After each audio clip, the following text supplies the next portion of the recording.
Hello folks, welcome to Fishing Live November. You join me today at the beautiful Aston Park Fisheries, not too far from Sheffield, and I'm having, to be honest, absolute treat of a morning session catching lovely little F1s and carp like these. I mean, look at them, absolutely perfect.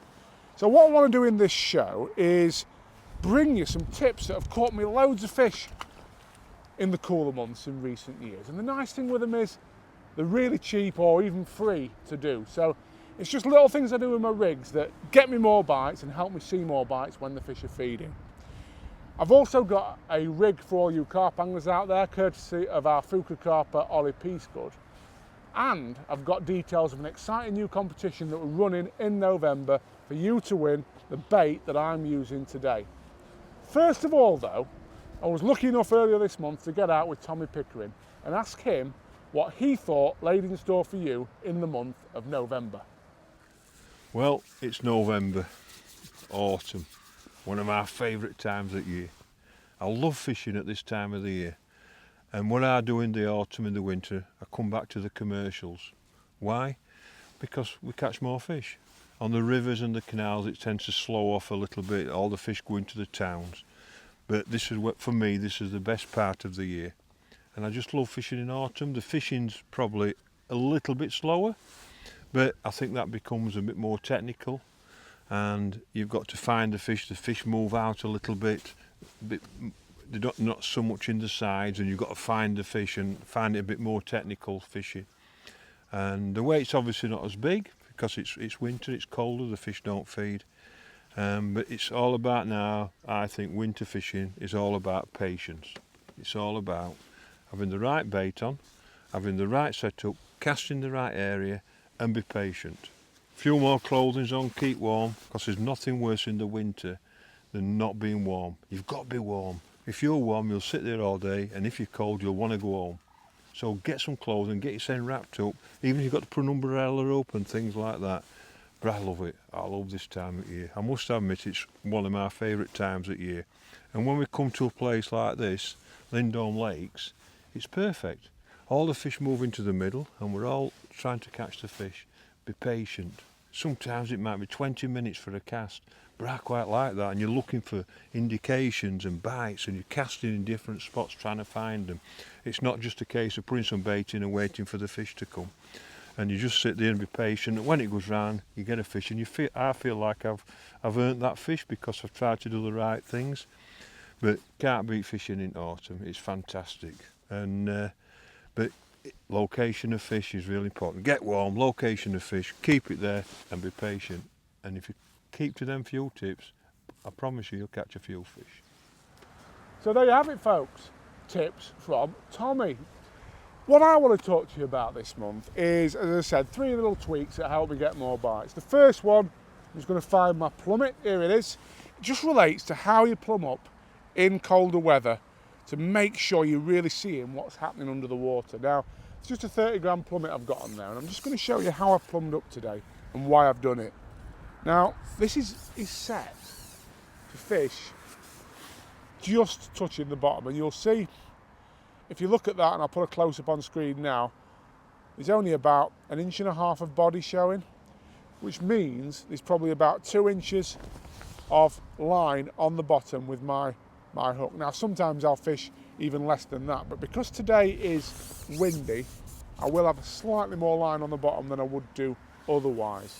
But as you can see, it's still hardly any line. And the reason for that, as we're heading to the winter and cooler months, fish feed much more timidly and bites can be a lot shyer. So you need to make sure you've not got too much line on the bottom so that you can see your bites.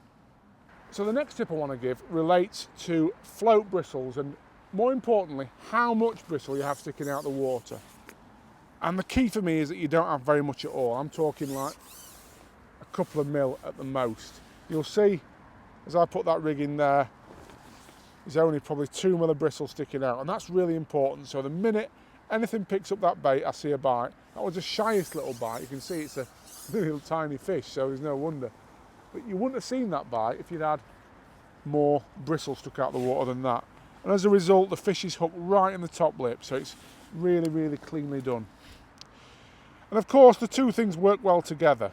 If you have minimal amount of line on the bottom and you have a dotted down float, you're giving yourself the most sensitive rig possible and the best chance of seeing those shy winter bites.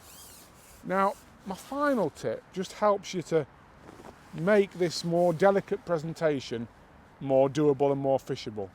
And that is the back shot that I've got on the line above the float. Now, I'm going to put a micro on now because I've actually caught some better fish when I've changed over to a micro. I've just got the two baits with me today, the red Fuka micros and maggots, which I've doused in the Sensate liquid. And I have found more bites on maggots, but better fish on the micros, so we'll see if that's borne out now. Let's feed a few of them. So my third point is to do with those back shot that I've got above. Oh, it was a fast bite, so this might be the exception to the rule, but there it is, the rig's in. And the back shot are just behind the float and they're just helping keep it in place. You can see how windy it is today here, folks. We've actually sat on probably the stillest part of the lake, but it's still really windy. No, that's worked against the theory. It's a very fast bite and a small fish on a micro. So we just keep alternating the baits and messing about with them. But you can see how quickly I'm catching, and you can see how every time one of those little F1s even breathes on that hook bait, I'm seeing an indication on the float, which is what I want. It's the three things. It's the dotted down float. It's the plumbing up, so I've only got, you know, a couple of mil of bristle showing.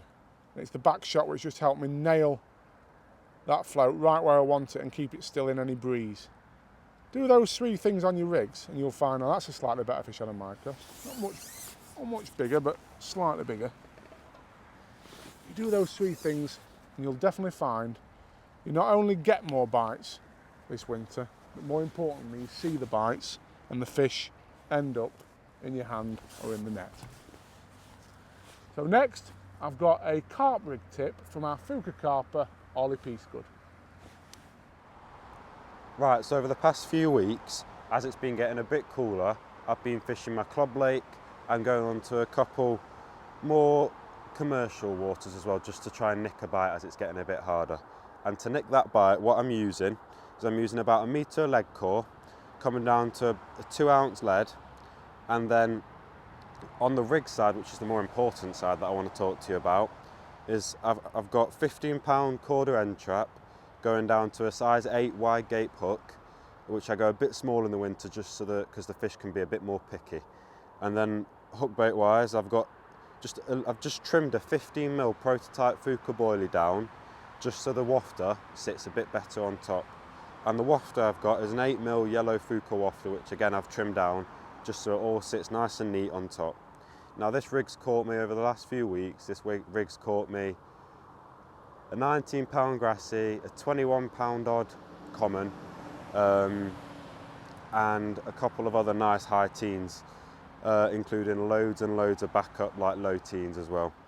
But yeah, that's the rig. And like I said, I'm sure if you scale down that little bit, I'm sure you're going to get a few more bites in the winter. Right folks, it's competition time. Now you'll remember in Fishing Live for October we had a little competition for you to win some of our tough Fukas, and I have got the lucky winner's name written on a little piece of paper down here, so when I've landed that fish I'll tell you who he is and I'll bring you details of this month's competition. That's actually a little carp, that one. Beautiful little fish. So who won October's prize? Well, it was Colin Cowley. Congratulations, Colin. Drop us a message either to our Facebook page or to the contact us section on the website and we'll get your prize out to you. What have we got in store for you this month? I'm going to drop in with a Fuka micro on the hook and I'm going to tell you. So we'll take the maggot off, put the micro on, see if we get a bigger fish on this.